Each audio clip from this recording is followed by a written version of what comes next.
Mécanisme biphasique et mode. Les modes biphasiques constituent la troisième catégorie de modes. Avant de parler des modes biphasiques, nous devons comprendre le mécanisme biphasique.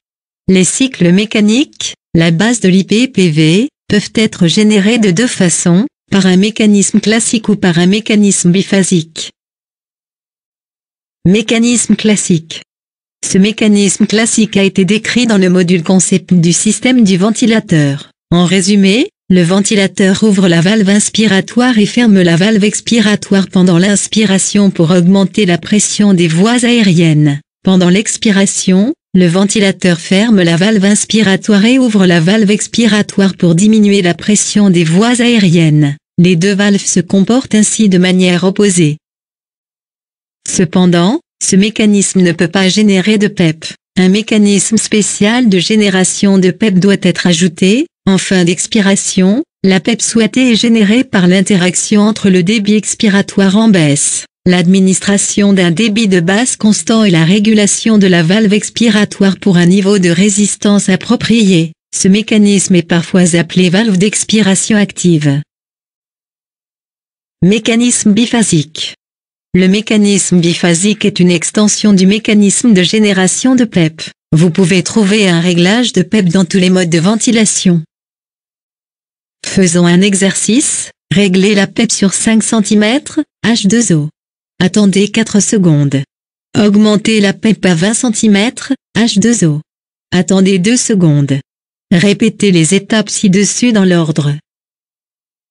Ces actions obligent la PEP à passer de 5 à 20 cm, H2O suivant un schéma temporel spécifique. La forme d'onde résultante est très similaire à celle d'un mode en pression. Cela prouve que les cycles mécaniques peuvent également être générés par un mécanisme de génération de PEP.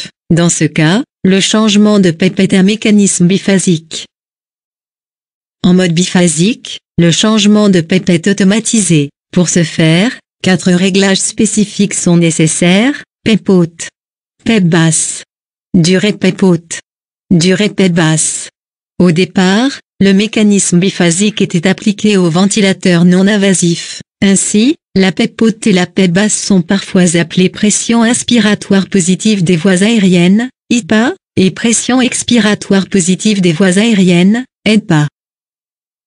Le principal avantage du mécanisme biphasique réside, au moins en théorie, dans un meilleur confort du patient et une meilleure synchronie car les patients ventilés peuvent respirer voire tousser à tout moment quel que soit le niveau de PEP. Cela n'est pas possible avec le mécanisme classique car la valve expiratoire se ferme pendant l'inspiration. Cependant, avec le mécanisme biphasique, un ventilateur consomme beaucoup plus de gaz que le mécanisme classique pour la même application. Par définition, la PEP part de zéro ou de la pression atmosphérique. Cela s'applique également à une PEP haute et une PEP basse. Cependant, dans un mode en pression, la pression inspiratoire, à savoir, contrôle ou EDASP, part de la PEP. Par conséquent, dans un mode en pression, la pression de pointe correspond à la somme de PINSP et de PEP, tandis qu'en mode biphasique, la pression de pointe équivaut à la PEP haute. Si vous n'êtes pas sûr de la façon dont la pression inspiratoire est définie sur votre ventilateur avec les modes en pression et biphasique, demandez au fabricant. 2 applications du mécanisme biphasique. Le mécanisme biphasique est principalement appliqué en imitant une pression classique et des modes adaptatifs et en créant des modes biphasiques uniques. DUOPA et APRV sont 2 modes biphasiques type. Les 2 modes peuvent fusionner en un seul. Mode DUOPA.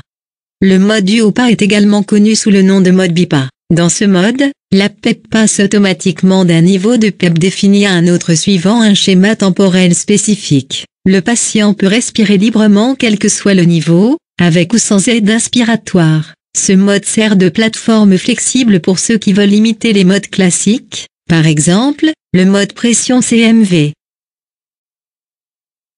Mode APRV.